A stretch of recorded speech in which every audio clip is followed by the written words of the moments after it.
Queries होगी, पूछोगे आप, ठीक है ना। कोई भी क्वेरीज है थोड़ा बहुत, जहाँ से पता नहीं, कई बार जैसे पहली बार कहीं पढ़ा होगा, थोड़ा बहुत पढ़ा होगा, तो उससे थोड़ी बहुत दिमाग में कन्फ्यूज़न होगी, या फिर कुछ अलग से एक स्टेटमेंट के बारे में कन्फ्यूज़न होगी कि स्टेटमेंट करता क्या है, तो आप पूछ लेंगे, ठीक है।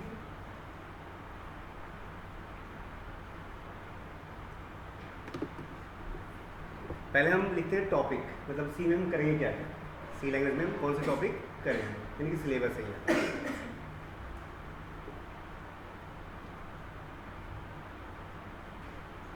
टॉपिक, जो टॉपिक है आपका, फर्स्ट शुरू करेंगे हम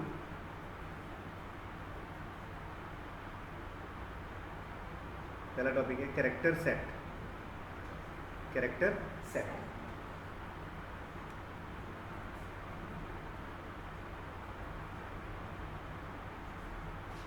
फिर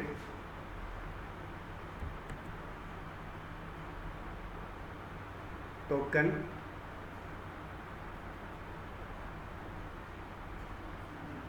आइडेंटिफायर, वेरिएबल।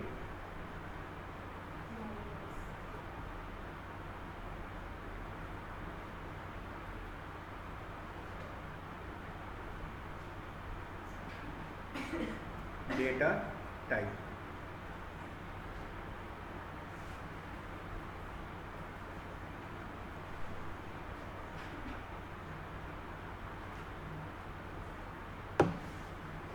ठीक है, डेटा टाइप।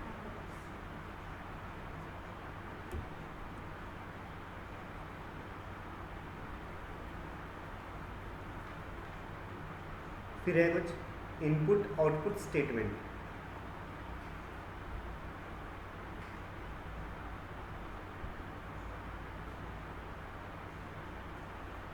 ठीक है। फिर है ऑपरेटर, ठीक है, ऑपरेटर्स।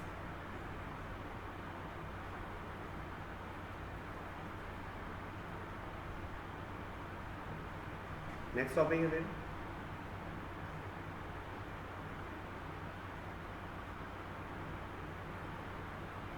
Conditional statement.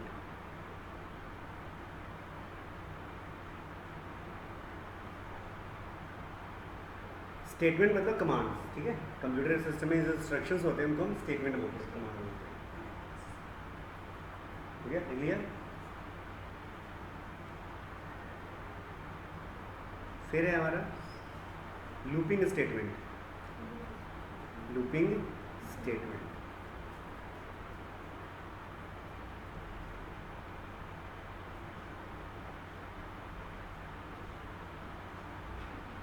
ठीक है।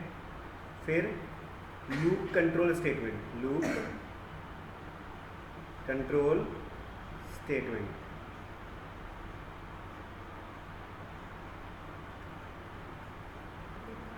ठीक है, लूप कंट्रोल स्टेटमेंट।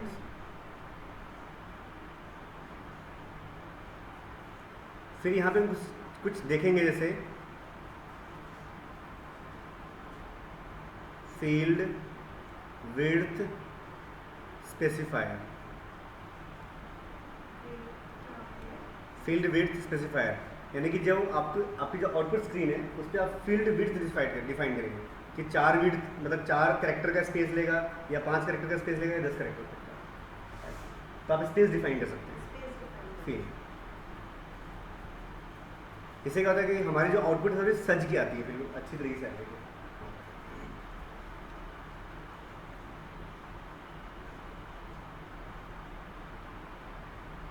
फिर एरे,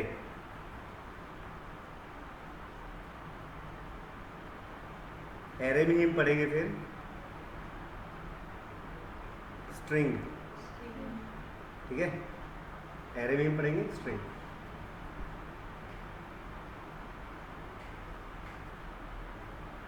ठीक है। और फिर उसका चैप्टर होगा हमारा फंक्शन। क्या होगा? फंक्शन। अभी देखना, हम सीखेंगे फंक्शन बनाना यहाँ पे, लेकिन शुरू से हम एक फंक्शन बनाते जा रहे हैं। फंक्शन बनाना हम सीखेंगे तो यहाँ पे, लेकिन रियल में देखा जाए तो हम फंक्शन शुरू से ही बनाते हैं। क्यों? मेन के नाम से। मेन के नाम से हम फंक्शन हमेशा बना रहे हैं, ठीक है, पर सीखेंगे यहाँ पे। मतलब ऐसा तो कहा जाए तो फंक्शन जो चैप्टर है सबसे आसान चैप्टर है ना, फिर तो आसान ही है, हम शुरू से ही बनाते हैं, ठीक है। लेकिन फिर भी बच्चे क्या करते हैं, डर जाते हैं, यार फंक्शन चैप्टर तो समझ में नहीं आया, जबकि सबसे ईजी है फंक्शन चैप्टर, ठीक है, क्योंकि आप पहले से ही सब कुछ बना के आए।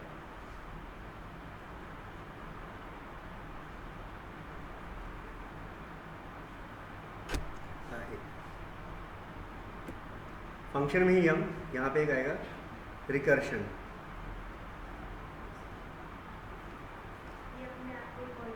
हाँ, अपने आप को मतलब फंक्शन कॉल इटसेल्फ, ठीक है, फंक्शन कॉल्स इटसेल्फ, अपने आप को ही जब फंक्शन कॉल करेगा तो उसको बोलेंगे हम रिकर्शन, ठीक है।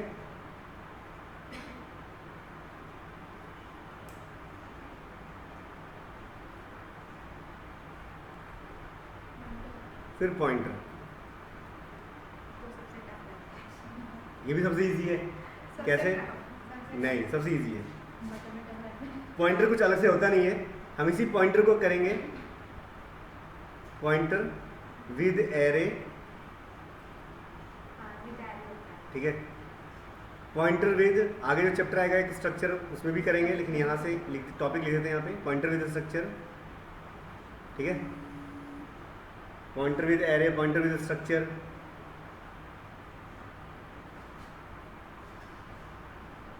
और पॉइंटर विद फंक्शन, इसको बोलते हैं फंक्शन पॉइंटर।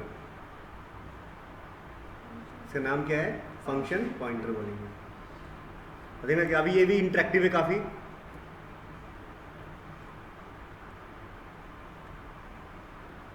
ठीक है, फंक्शन पॉइंटर।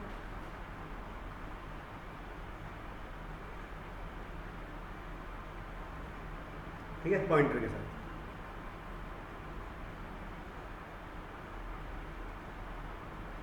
फिर स्ट्रक्चर,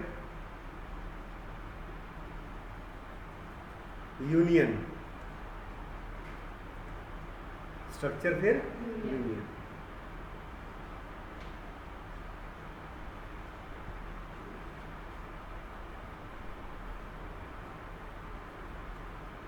फिर फाइल ऑपरेशन या फाइल हैंडलिंग, है ना, फाइल हैंडलिंग या फिर ऑपरेशन, सही।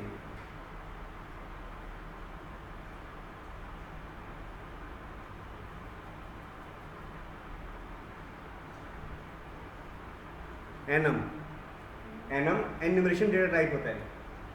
एनम भी क्या है? एन्यूमरेटेड डेटा टाइप है। एन्यूमरेटेड, एन जैसे एन्यूमरेशन का मतलब क्या होता है, जैसे मैं कहूँ आपको कि आप सभी अपने आप को एन्यूमरेट करो, तो आप बोलोगे 1, आप बोलोगे 2, आप बोलोगे 3, तो ऐसे ही एन्यूमरेशन होता है। मतलब हमारे पास बहुत सारे आइटम्स हैं, उनको एक नंबर प्रोवाइड कराना है, तो वो ऑटोमेटिकली कौन प्रोवाइड कराएगा? एन, एन्यूमरेशन इसको, ठीक है।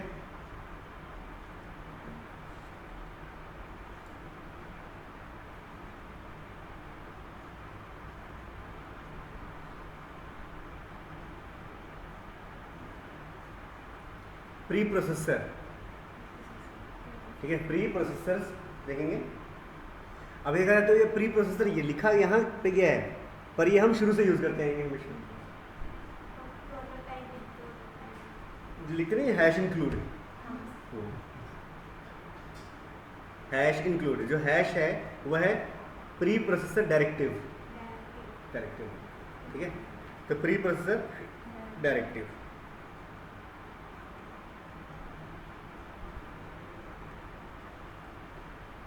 ठीक है।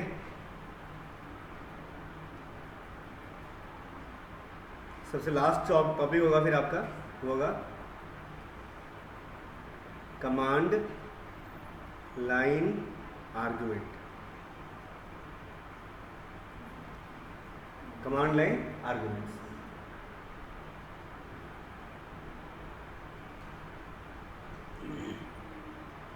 ठीक है, क्लियर। ये इसके अलावा है ना, जैसे अब एरर्स होते हैं ना, ठीक है, एरर या जिसको हम बोलते हैं बग, क्या बोलते हैं इसको, बग, यही होती है। पर अब भी हम बुक में पढ़ते हैं एरर्स हैं, बग्स हैं, पर रियल में अगर देखा जाए तो ये एरर्स या बग्स नहीं है, ये हमें सजेशंस प्रोवाइड कराते हैं। कभी अगर एक प्रोग्राम बनाया होगा तो इस लाइन पे एरर आती है, तो हम बोलते हैं मैडम जी एरर आ रही है हमारे सामने, पर देखा जाए तो उसको पढ़ोगे तो क्या कहेगा कि सेमी कॉलन एक्सपेक्टेड, तो वो सजेशन दे रहे हैं कि भाई आपने सेमी कॉलन लगाना था, कहीं पे आप भूल गए हो, तो एरर थोड़ी ना है, वो क्या है, सजेशन है, वो आपको सजेशन दे रहा है, मैसेज फ्लैग कर रहा है कि ये है जी आपने ये गलती कर रखी है, इसको आप क्या करो, बस सेमी कॉलन लगा दो, ठीक हो जाएगा। ठीक है, अगर हम इसी एरर को सजेशन समझेंगे तो सिंपल सी बात है, बहुत इजीली हम किसी भी टाइप्स के एरर को सॉल्व कर सकते हैं। क्लियर?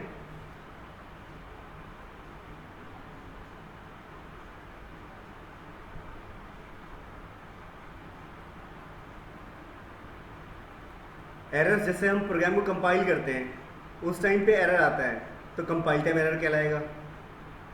कंपाइल वर्ड है ना, समझा दूंगा मैं क्या होता है कंपाइल टाइम एरर। जब हम प्रोग्राम रन करेंगे और उस टाइम पे एरर आए तो उसको बोलेंगे रन टाइम एरर।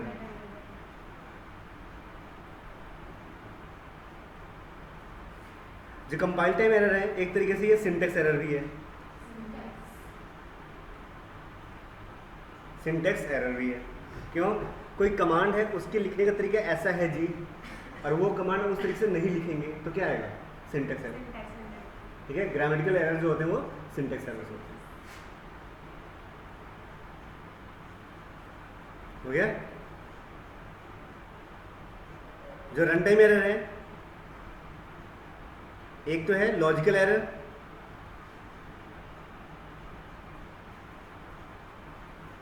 जो रन टाइम मतलब प्रोग्राम आपका रन हो गया उसके बाद कुछ एरर पता चल रहा है, यार ये गलती हो गई है हमारे से, तो वो क्या है, लॉजिकल एरर है। अब लॉजिकल एरर में हुआ क्या, जैसे मान लो मुझे प्रोग्राम बनाना था सम करने का, और हमने क्या कर दिया, वहाँ पे मल्टीप्लाई का साइन लगा दिया। अब क्या होगा, मैं क्या हो यार 3 2 आना चाहिए था आपका, है ना, 5 ये 6 आना चाहिए था और आ रहा है 5, ये आना चाहिए था 5 और आ रहा है 6। मतलब क्या है यहाँ पे, मैं यूज़र ने जो प्रोग्रामर है उसने कहीं ना कहीं लॉजिकल मिस्टेक करी हुई है, ऑपरेटर्स चेंज कर दिए। 6 की जगह 5 कर दिया, हाँ 6 की जगह 5 कर दिया, ऑपरेटर्स चेंज हो गया, इस तरीके से। ये क्या होते हैं, लॉजिकल एरर्स होते हैं। ठीक है, और रन टाइम पे एक एरर क्या होगा, लॉजिकल एरर, और दूसरा जो एरर है वो है आपका, एक लॉजिकल एरर मतलब क्या होगा कि एक तरीके से हमें पता है या फिर हमारी खुद की गलतियों की वजह से हो रहा है, और एक एरर है जो हमें भी नहीं पता और हमारी वो गलती भी नहीं है, यानी कि अनएक्सपेक्टेड एरर।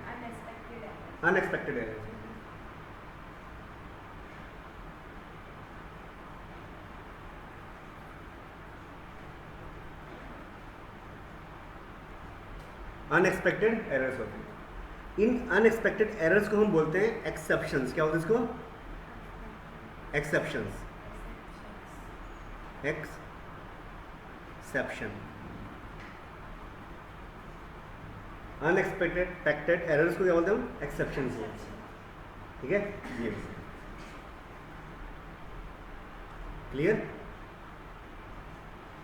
हो गया। तो ये है कि आपका सिलेबस सी लैंग्वेज में।